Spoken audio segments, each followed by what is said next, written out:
Swastiastu.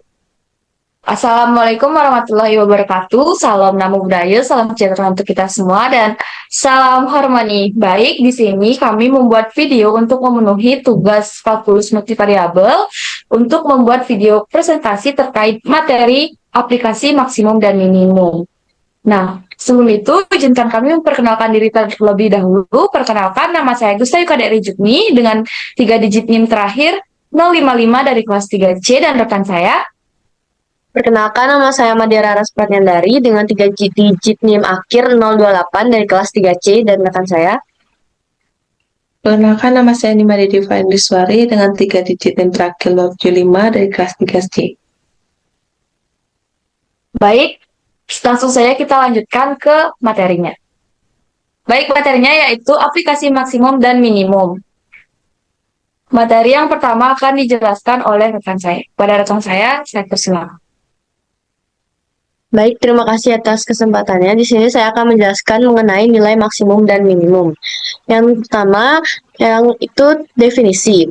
Nah, misalkan F adalah fungsi dengan daerah asal S dan misalkan PO adalah sebuah titik di S, maka FPO adalah nilai maksimum global dari F di S jika FPO lebih dari sama dengan FP untuk seluruh P di S. Kemudian FPO adalah nilai minimum global dari F di S jika FPO kurang dari sama dengan FP untuk seluruh P di S.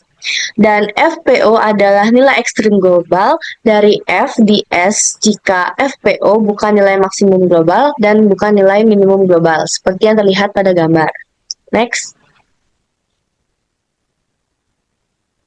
Nah, terdapat nilai ekstrim. Nah, nilai ekstrim yaitu nilai maksimum dan minimum dari suatu fungsi. Nilai ekstrim biasanya terjadi pada tiga jenis titik utama. Yang pertama yaitu titik batas atau boundary point. Titik ini berada di ujung atau batas daerah definisi fungsi. Karena berada di batas, titik ini tetap perlu dicek karena bisa saja menghasilkan nilai maksimum atau nilai minimum. Yang kedua yaitu titik stasioner atau stationary point. Nah, titik stasioner ini terjadi jika turunan fungsi di titik tersebut bernilai 0. Artinya, di titik ini grafik fungsi terlihat datar, sehingga berpotensi menjadi titik maksimum lokal atau minimum lokal. Yang ketiga yaitu titik tunggal atau singular point. Nah, titik ini muncul ketika fungsi tidak dapat didiferensialkan, misalkan pada grafik yang memiliki sudut tajam atau patahan.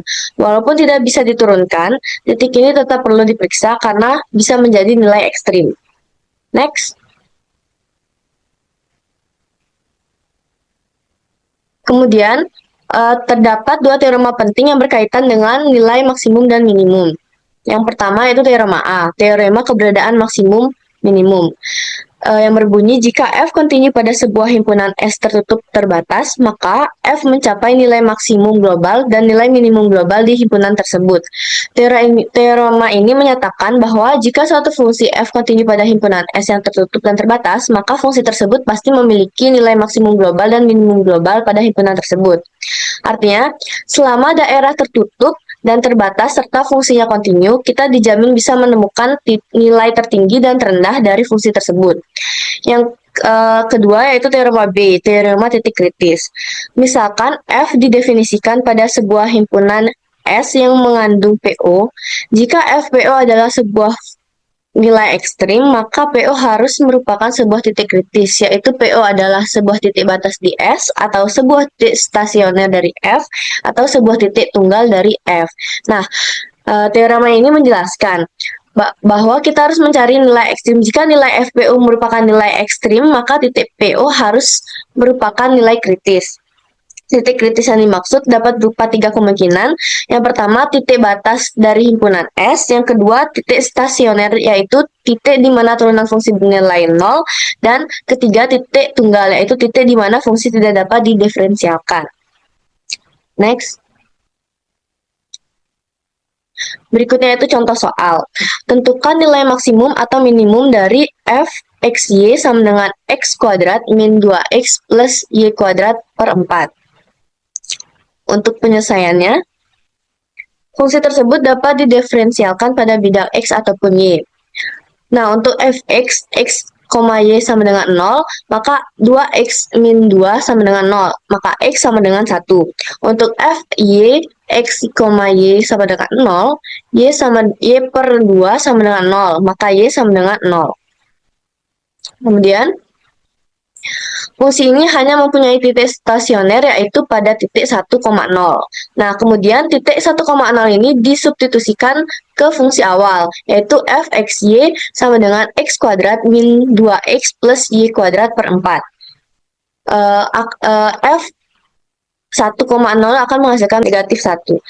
Fxy sama dengan x kuadrat min 2x plus y kuadrat per 4 sama dengan x kuadrat min 2x plus 1 plus y kuadrat per 4 min 1. Sama dengan x min 1 kuadrat plus y kuadrat per 4 min 1 lebih dari sama dengan negatif 1. Jadi sesuai dengan definisi, F 1,0 ini adalah nilai minimum global untuk F. Mungkin sekian yang dapat saya jelaskan. Untuk selanjutnya akan dijelaskan oleh rekan saya. Terima kasih. Baik, di sini saya akan melanjutkan materi yaitu teorema C, di mana ada uji parsial kedua.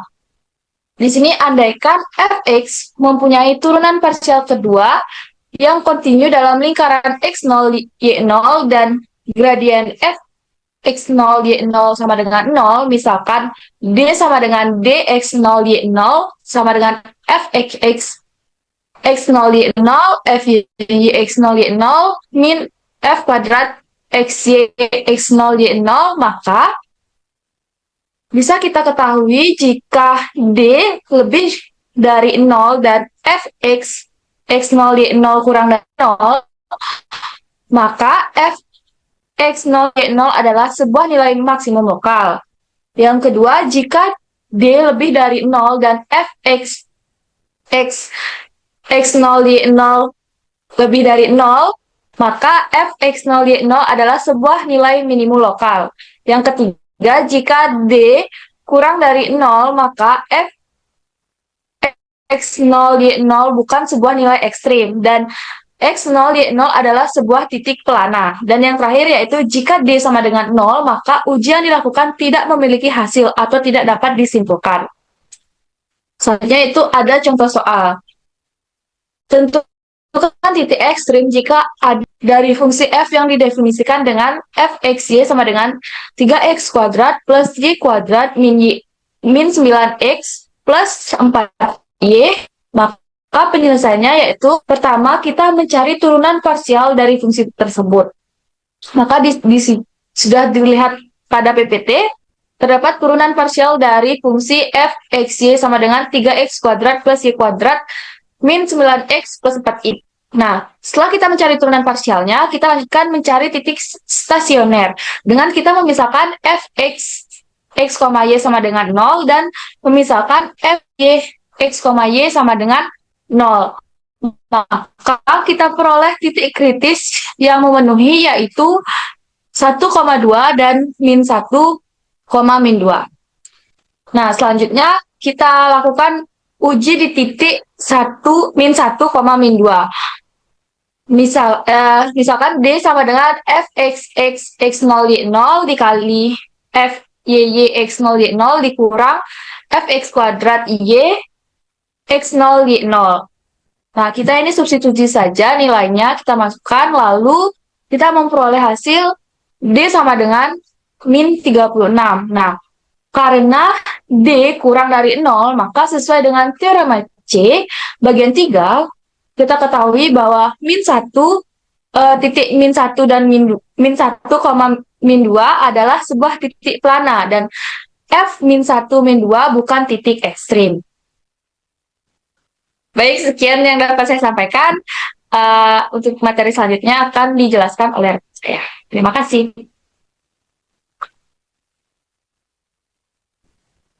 Baik, selanjutnya saya akan menjelaskan tentang metode Lagrange, di mana metode Lagrange adalah cara untuk menentukan titik maksimum dan minimum suatu fungsi yang diiringi dengan persyaratan atau kendala yang harus dipenuhi, di mana suatu metode untuk memperoleh nilai-nilai maksimum dan minimum dari fungsi fxy yang dipengaruhi oleh kondisi persyaratan GXY sama dengan 0 terdiri atas pembentukan fungsi yang dimana F besar X, Y, lambda sama dengan Fxy plus lambda GXY, di mana dengan persyaratan turunan parsial terhadap F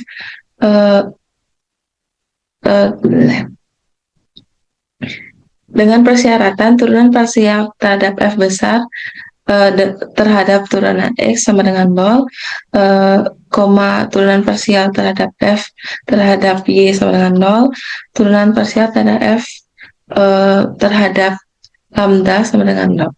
Next. Selanjutnya kita menentukan fungsi penolong di mana F besar XY lambda sama dengan Fxy ditambah lambda G XY memiliki syarat di mana syarat ini digunakan jika kita akan mendapatkan suatu persamaan sebagai berikut, di mana turunan parsial F terhadap X sama dengan 0, maka turunan F terhadap X ditambah lambda turunan terhadap G terhadap X sama dengan 0. Yang kedua, turunan F terhadap Y sama dengan 0, maka turunan F terhadap Y ditambah lambda turunan terhadap G terhadap Y sama dengan 0. Yang ketiga itu ada turunan F terhadap lambda sama dengan 0, maka GXY sama dengan 0. Next. Selanjutnya itu ada teorema A, di mana untuk maksimum dan minimum pada FP yang dikenai kendala GP sama dengan 0, selesaikan sistem persamaannya, di mana gradien FP sama dengan lambda gradien GP dan GP sama dengan 0, di mana untuk P dan lambda setiap titik P seperti ini adalah sebuah titik kritis untuk soal ekstrim terkendala, di mana lambda yang bersesuaian dengan ini disebut dengan penggali Lagrange. Next. Adapun contoh soalnya di mana berdasarkan luas terbesar yang dapat dimiliki persegi panjang jika panjang diagonalnya adalah 2 adalah next. Adapun penyelesaiannya di mana panjang diagonalnya itu adalah akar X kuadrat plus Y kuadrat sama dengan 2. Luasnya adalah XY, di mana maksimumnya itu adalah Fx, Y sama dengan XY, di mana yang dikenai kendala Gx, Y sama dengan X kuadrat plus Y kuadrat min 4 sama dengan 0. Jadi, gradien yang bersesuaian itu adalah gradien Fx, Y sama dengan Fx, X, Y, ditambah Fy, X, Yj sama dengan Yi plus Xj. Selanjutnya ada gradien G, di mana X, Y sama dengan Gx, X, Y, ditambah Gy, X, Yj sama dengan 2xi plus 2j. Di mana kita cari persamaan Lagrange-nya, di mana Y itu lambda 2x, sedangkan x itu sama dengan lambda 2y, maka x kuadrat plus y kuadrat sama dengan 4. Nah, selanjutnya itu kita kalikan persamaan 1 dengan y menjadi y kuadrat sama dengan 2 lambda xy. Setelah itu ke persamaan 2 mendapatkan x kuadrat sama dengan 2 lambda xy, sehingga diperoleh y2 sama dengan y kuadrat sama dengan x kuadrat. Next.